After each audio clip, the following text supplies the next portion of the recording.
Taurus, hi, welcome to Mystic Queen PH. Titinan natin ang situation ninyo 1 year from now, from the time na mapanood nyo ang reading na to, dahil ito ay isang timeless reading.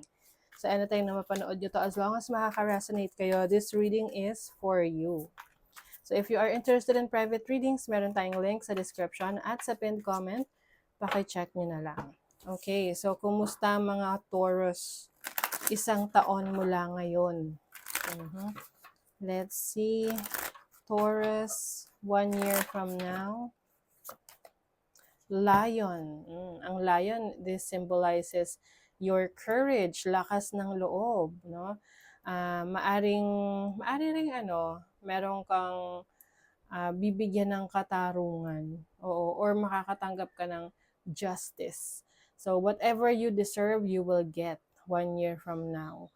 Kung merong umagrabyado sa'yo, makukuha mo yung justice na yan. Okay? Some of you will also gain a lot of attention 1 year from now. Pwedeng meron kang mga pagkakaabalahan gagawin sa trabaho that will, be recognized, no? Mare-recognize sa workplace mo. Let's see what else. You have the Phoenix. Okay, ang Phoenix is about ano ba to? Rising from, nasabihin ko, rushing. Rising from the ashes. So maaring merong pagkakataon na parang feeling mo you hit rock bottom, no? Pero kayang-kaya mong mag-bounce back, kayang-kaya mong bumalik ulit, kayang-kaya mo ulit na kuminang, no?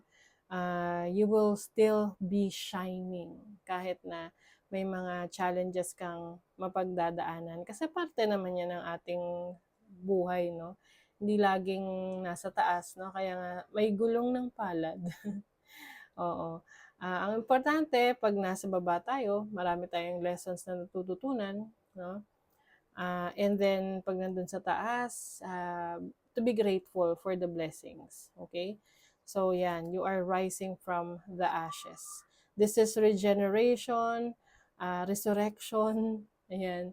And also, alam mo na yung buhay proseso, no? Trust the process, trust the cycle. I feel like there's a new cycle in your life that is starting. Merong new chapter coming in.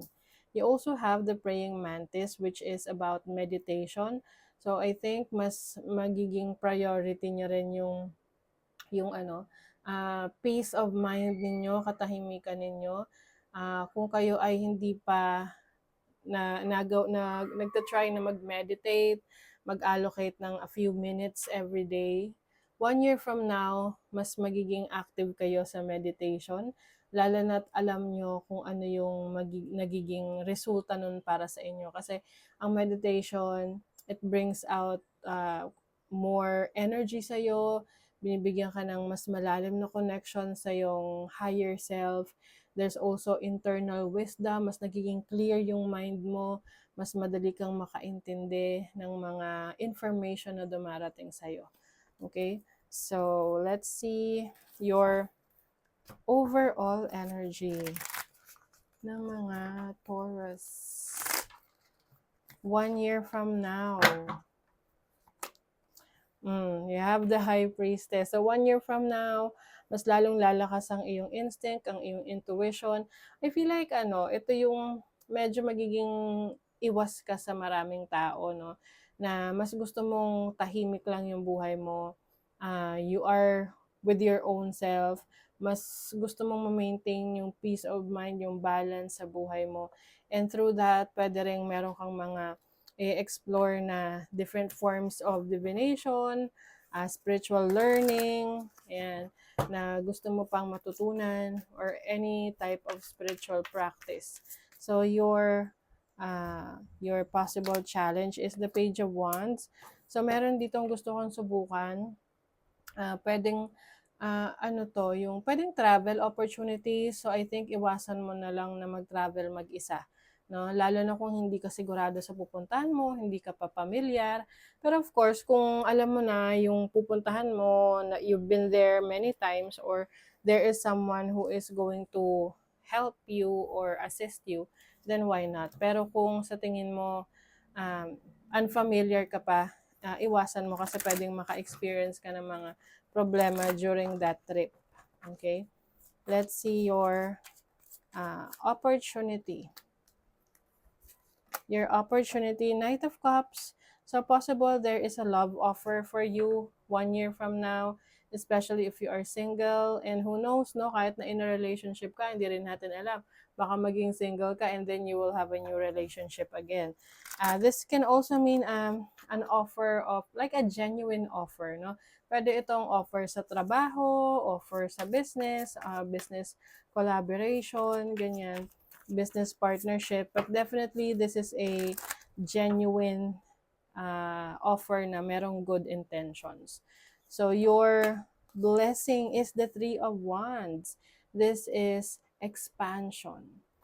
So kung ano yung mga nasimulan mo ngayon, let's say nag-start ka ng business or nag-e-exist na siya, no? Lalo pa tong magiging matatag, maunlad 1 year from now. And I also see you traveling more 1 year from now. Pwede rin meron kang i-explore na place wherein pwedeng magustuhan mo doon at doon ka na mag-settle or titira for a long time para gusto mo lang malaman, i-feel kung ano yung energy ng place na yon.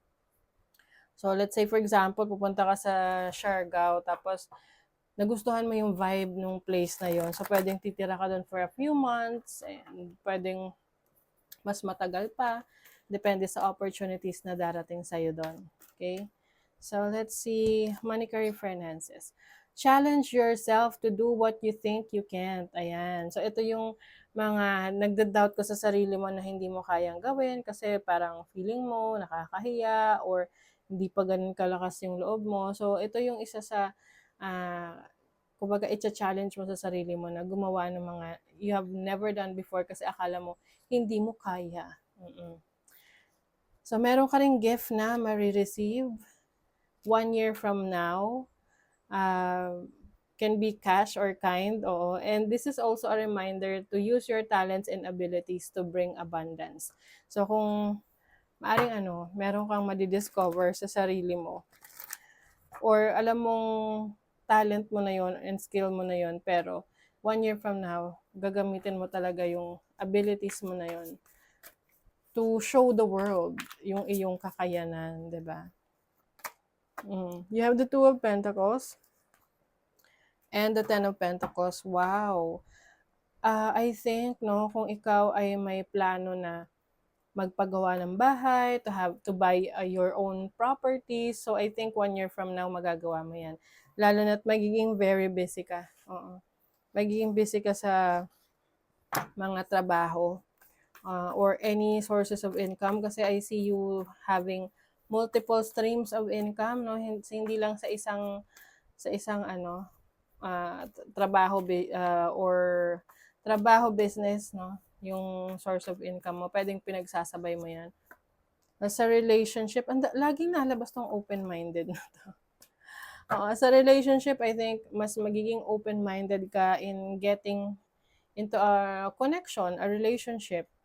Pwede kasing you can be connected, romantically connected with a friend, pero may boundaries, no? Yung tipong hindi naman kayo talaga, parang walang label. Oo. But of course, if you are open to that, kung okay lang sa'yo, then at least you know what to expect, no?